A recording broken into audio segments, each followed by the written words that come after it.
ਪੁੰਨ ਦਾਨ ਜੋ ਬੀਜ ਦੇ ਸਭ ਧਰਮ ਰਾਏ ਕੇ ਜਾਹੀ। ਭਾਵ ਕਿ ਲੇਖੇ ਜੋਖੇ 'ਚ ਇੱਥੇ ਹੀ ਸੰਸਾਰ 'ਚ ਹੀ ਇਹ ਕਰਮ ਧਰਮ ਸਮਾਪਤ ਹੋ ਜਾਂਦੇ ਹਨ ਅਤੇ ਸੰਸਾਰ ਤੋਂ ਮੁਕਤ ਨਹੀਂ ਹੁੰਦਾ ਹੈ ਆਦਮੀ। ਸਗੋਂ ਇਹਨਾਂ ਕਰਮਾਂ ਧਰਮਾਂ ਕਰਕੇ ਜ਼ਿਆਦਾ ਬੰਧਦਾ ਹੈ। ਆਸਾ ਮਨਸਾ ਬੰਧਨੀ ਭਾਈ, ਕਰਮ ਧਰਮ ਬੰਧਕਾਰੀ।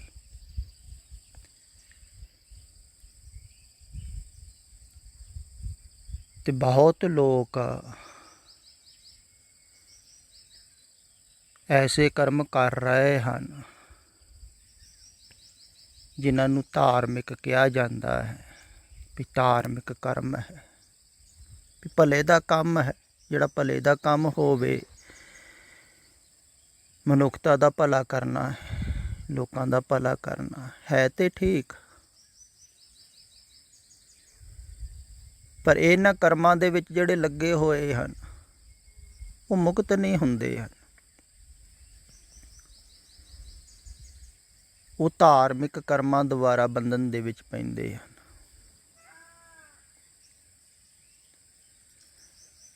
ਹਾਂ, ਸਹੀ ਢੰਗ ਦੇ ਨਾਲ ਕਰਦੇ ਰਹਿਣਗੇ ਤੇ ਉਹਨਾਂ ਨੂੰ ਤ੍ਰਿਪਤੀ ਵੀ ਮਿਲਦੀ ਰਹਿੰਦੀ ਹੈ, ਸੁੱਖ ਮਿਲਦਾ ਹੈ। ਇਸੇ ਕਰਕੇ ਕਿਹਾ ਹੈ ਨਾ ਵੀ ਪੁੰਨ ਦਾਨ ਕਰਨ ਵਾਲੇ ਨੂੰ ਸਵਰਗ ਮਿਲਦਾ ਹੈ। ਹਰੀ ਚੰਦਰ ਨੂੰ ਸਵਰਗ ਮਿਲਿਆ, ਪੁੰਨ ਦਾਨ ਕੀਤਾ, ਪੁੰਨ ਦਾਨ ਕਰਨ ਵਾਲੇ ਨੂੰ ਸਵਰਗ ਮਿਲਿਆ। ਸਵਰਗ ਦਾ ਮਤਲਬ ਹੁੰਦਾ ਹੈ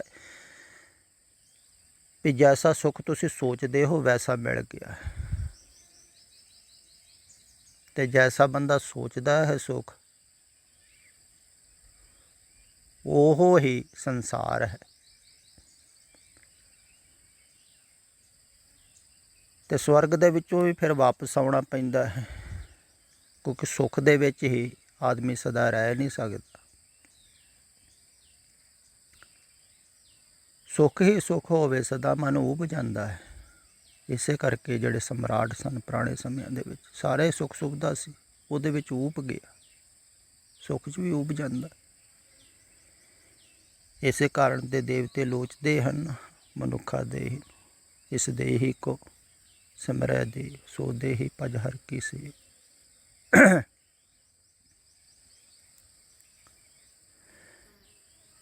ਤੇ ਇਹ ਦੇਹੀ ਨੂੰ ਲੋਚਦੇ ਹਨ ਦੇਵਤੇ ਵੀ, ਚਾਹੁੰਦੇ ਹਨ ਇਸੇ ਕਰਕੇ ਵੀ ਊਬ ਗਏ ਹਨ ਸੁੱਖ ਤੋਂ। ਹੁਣ ਉਹ ਸੁੱਖ ਤੋਂ ਵੀ ਮੁਕਤ ਹੋਣਾ ਚਾਹੁੰਦੇ ਹਨ। ਕਈ ਤਾਂ ਲੋਕ ਦੁੱਖ ਤੋਂ ਮੁਕਤ ਹੋਣਾ ਚਾਹੁੰਦੇ ਹਨ, ਅਤੇ ਜਿਹੜੇ ਦੁੱਖ ਤੋਂ ਮੁਕਤ ਹੋ ਜਾਂਦੇ ਹਨ, ਸੁੱਖਾਂ ਦੇ ਵਿੱਚ ਪੈ ਜਾਂਦੇ ਹਨ, ਉਹ ਸੁੱਖ ਤੋਂ ਵੀ ਮੁਕਤ ਹੋਣਾ ਚਾਹੁੰਦੇ ਹਨ। ਕਿਉਂਕਿ ਸੁੱਖ ਵੀ ਉਬਾ ਦਿੰਦਾ ਹੈ, ਅਕਾ ਦਿੰਦਾ ਹੈ, ਥਕਾ ਦਿੰਦਾ ਹੈ। ਜਿਹਨੂੰ ਨਹੀਂ ਮਿਲਿਆ ਉਹਨੂੰ ਨਹੀਂ ਪਤਾ ਹੈ, ਪਰ ਜਿਹਨੂੰ ਵਾਸਤਵਿਕ ਦੇ ਵਿੱਚ ਮਿਲ ਜਾਵੇ ਨਾ ਅਤੇ ਉਹਨੂੰ ਪਤਾ ਲੱਗਦਾ ਹੈ ਵੀ ਸੁੱਖ 'ਚ ਵੀ ਸੁੱਖ ਕਿੱਥੇ, ਕਿਉਂਕਿ ਸ਼ਾਂਤੀ ਨਹੀਂ ਹੈ ਨਾ। ਜਿੰਨਾ ਚਿਰ ਸ਼ਾਂਤੀ ਨਾ ਹੋਵੇ, ਤ੍ਰਿਪਤੀ ਨਾ ਹੋ, ਉਹਨਾਂ 'ਤੇ ਸੁੱਖ ਨਹੀਂ। ਫਿਰ ਐਸਾ ਜਿਹੜਾ ਮਨੁੱਖ ਹੈ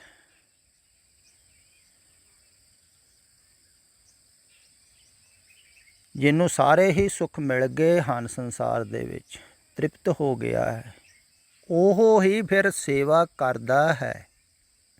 ਸੇਵ ਕੀਤੀ ਸੰਤੋਖਈ, ਜਿਹਨੇ ਸੱਚੋ ਸੱਚ ਧਿਆਇਆ। ਕਹਿੰਦੇ ਸੰਤੋਖਈ, ਜਿਹਨੇ ਸੰਤੁਸ਼ਟ ਹੋ ਗਿਆ ਜਿਹੜਾ ਸੰਸਾਰ 'ਚ, ਉਹ ਫਿਰ ਸਤਿਪੁਰਖ ਕੋ ਆਉਂਦਾ ਹੈ।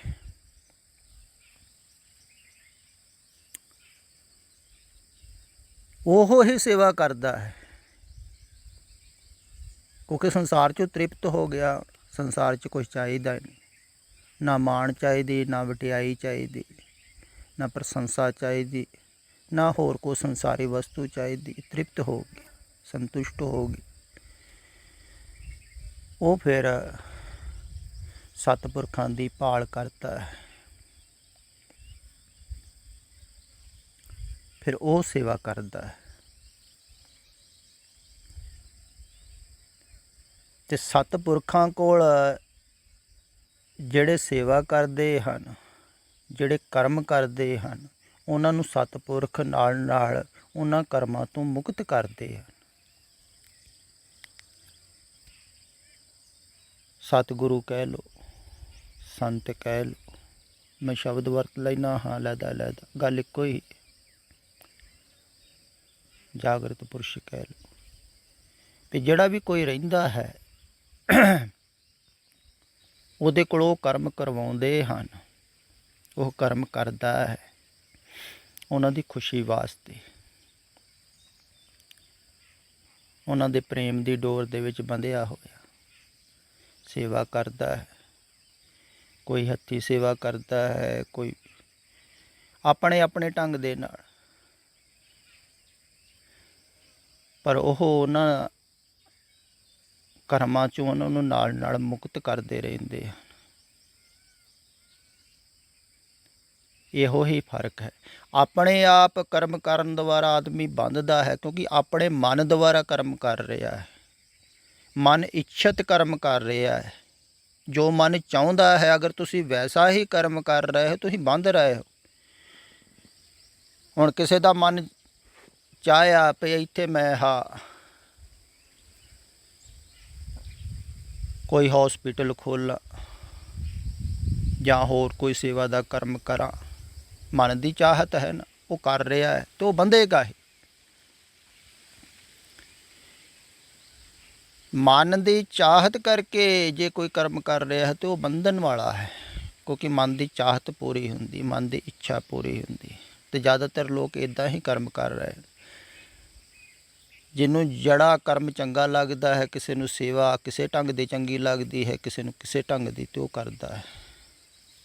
ਅਤੇ ਜਿਹੜੀ ਚੰਗੀ ਲੱਗਦੀ ਉਹ ਕਰਦਾ, ਅਤੇ ਉਹਦੇ 'ਚ ਮਨ ਬੱਧੇਗਾ ਨਹੀਂ। ਇਸ ਕਰਕੇ ਧਾਰਮਿਕ ਕਰਮਾਂ 'ਚ ਮਨ ਬੰਧ ਜਾਂਦਾ ਹੈ। ਸੇਵਾ ਵੀ ਇੱਕ ਮਾਰਗ ਹੈ, ਇਹਨੂੰ ਹੀ ਕਰਮ ਯੋਗ ਕਿਹਾ ਹੈ ਪੁਰਾਣੇ ਗ੍ਰੰਥਾਂ ਦੇ ਵਿੱਚ, ਵੀ ਗੁਰੂਆਂ ਕੋਲ ਰਹਿ ਕੇ ਕੋਈ ਕਰਮ ਕਰਦਾ ਹੈ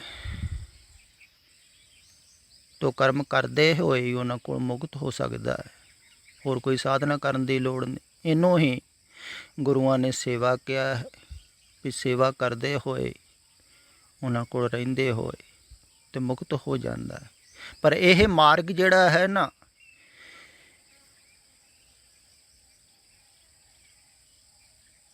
ਇਹ ਆਪਣੇ ਆਪ ਇਕੱਲੇ ਚੱਲਣ ਵਾਲਾ ਨਹੀਂ ਹੈ। ਕਰਮ ਯੋਗ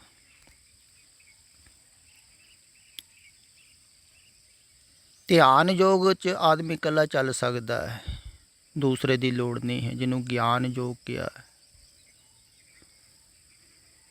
ਜਿਵੇਂ ਗੁਰੂ ਤੇਗ ਬਹਾਦਰ ਸਾਹਿਬ ਜੀ। ਅਤੇ ਜਿਹੜਾ ਕਰਮ ਯੋਗ ਹੈ ਉਹਦੇ 'ਚ ਬੰਦਾ ਇਕੱਲਾ ਨਹੀਂ ਚੱਲਦਾ ਹੈ। ਇਹਨੂੰ ਹੀ ਪ੍ਰੇਮ ਦਾ ਮਾਰਗ ਕਹਿ ਸਕਦੇ ਹਾਂ, ਕਿਉਂਕਿ ਪ੍ਰੇਮੀ ਹੀ ਕਰਮ ਕਰਦਾ ਹੈ, ਪ੍ਰੇਮੀ ਹੀ ਸੇਵਾ ਕਰਦਾ ਹੈ। ਅਤੇ ਸੇਵਾ ਦੁਆਰਾ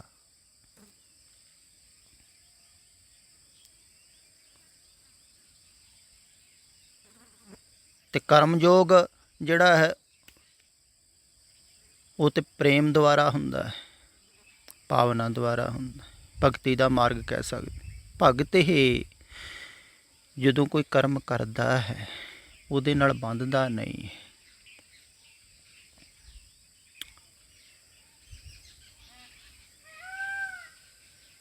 ਅਤੇ ਜਿਹੜੇ ਸਿੱਖ ਗੁਰੂਆਂ ਕੋਲ ਰਹਿ ਕੇ ਸੇਵਾ ਕਰਦੇ ਸਨ ਉਹ ਬੰਧਦੇ ਨਹੀਂ ਸਨ, ਕਿਉਂਕਿ ਗੁਰੂ ਜਾਣਦਾ ਹੈ, ਉਹ ਨਾਲ ਨਾਲ ਛਡਾਉਂਦਾ ਰਹਿੰਦਾ ਹੈ ਹਰ ਕਰਮ। ਕਿਸੇ ਵੀ ਕਰਮ ਦੇ ਵਿੱਚ ਉਹਨਾਂ ਦਾ ਮਨ ਨਹੀਂ ਲੱਗਣ ਦਿੰਦਾ ਹੈ ਬਹੁਤਾ, ਉਹਨਾਂ ਦੀ ਮਨ ਦੀ ਤ੍ਰਿਪਤੀ, ਮਨ ਦੀ ਪੁਸ਼ਟੀ ਨਹੀਂ ਹੋਣ ਦਿੰਦਾ ਹੈ। ਜਾਣਦਾ ਹੈ ਉਹ ਨਾ, ਅਤੇ ਉਹ ਕਰਮ ਕਰਵਾਉਂਦਾ ਵੀ ਹੈ ਅਤੇ ਨਾਲ ਨਾਲ ਕਰਮਾਂ ਤੋਂ ਮੁਕਤ ਵੀ ਕਰਦਾ ਰਹਿੰਦਾ ਹੈ ਉਹਨਾਂ ਨੂੰ। ਸਿਰਫ ਕਰਮ ਕਰਵਾਉਂਦਾ ਹੈ ਧਿਆਨ ਲਾਉਣ ਵਾਸਤੇ। ਸੇਵਾ ਕਰਮ ਹੈ ਧਿਆਨ ਲਾਉਣ ਵਾਸਤੇ। ਕਰਮ ਯੋਗ ਤਦੇ ਕਿਹਾ ਹੈ ਨਾ ਇਹਨੂੰ। ਕੰਮ ਕਰਦੇ ਹੋਏ ਜੁੜਨਾ,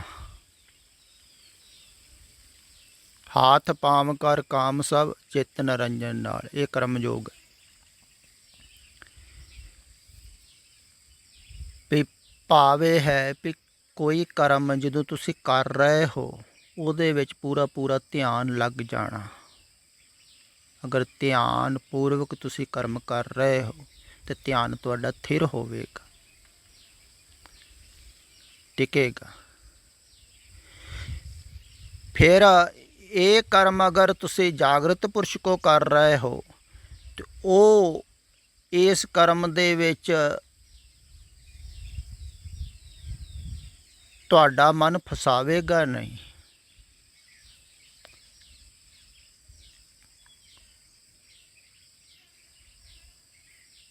ਪਰ ਅਗਰ ਕੋਈ ਆਪਣੇ ਆਪ ਕਰਮ ਕਰ ਰਿਹਾ ਹੈ ਧਿਆਨਪੂਰਵਕ, ਤੇ ਜਿਹੜਾ ਤੁਸੀਂ ਧਿਆਨਪੂਰਵਕ ਕਰਮ ਕਰੋਗੇ ਨਾ, ਉਹਦੇ ਨਾਲ ਲਗਾਵ ਹੋ ਜਾਵੇਗਾ ਤੁਹਾਨੂੰ, ਕਿਉਂਕਿ ਤੁਸੀਂ ਆਪਣੇ ਆਪ ਕਰ ਰਹੇ ਹੋ। ਅਗਰ ਤੁਸੀਂ ਕੋਈ ਬਿਲਡਿੰਗ ਬਣਾਉਂਦੇ ਹੋ ਜਾਂ ਕੋਈ ਹੌਸਪੀਟਲ ਬਣਾ ਰਹੇ ਹੋ, ਸੇਵਾ ਵਾਸਤੇ ਕਰ ਰਹੇ ਹੋ ਕੋਈ ਕਰਮ, ਕਈ ਬਣਾਉਂਦੇ ਹਨ, ਬਿਲਡਿੰਗਾਂ ਬਣਾਉਂਦੇ ਹਨ, ਵੱਡੀਆਂ ਵੱਡੀਆਂ ਹੌਸਪੀਟਲ ਬਣਾਉਂਦੇ ਹਨ, ਬੜੀ ਮਿਹਨਤ ਕਰਦੇ ਹਨ, ਬਹੁਤ ਧਿਆਨ ਨਾਲ ਬਣਾਉਂਦੇ ਹਨ, ਬੜੀ ਇਕੱਠਾ ਕਰ ਕਰਕੇ ਧਨ ਲਿਆਉਂਦੇ ਹਨ, ਲਾਉਂਦੇ ਹਨ, ਸੋਚ ਸੋਚ ਕੇ ਬਣਾਉਂਦੇ ਹਨ, ਅਤੇ ਬਹੁਤ ਧਿਆਨ ਲਾਉਂਦੇ ਹਨ। ਧਿਆਨ ਤਾਂ ਲੱਗ ਰਿਹਾ ਹੈ ਕਰਮ ਦੇ ਵਿੱਚ, ਪਰ ਉਸ ਕਰਮ ਦੇ ਨਾਲ ਆਦਮੀ ਬੰਧ ਜਾਂਦਾ ਹੈ। ਧਾਰਮਿਕ ਸਥਾਨਾਂ ਨਾਲ ਵੀ ਬੰਧ ਜਾਂਦਾ ਹੈ।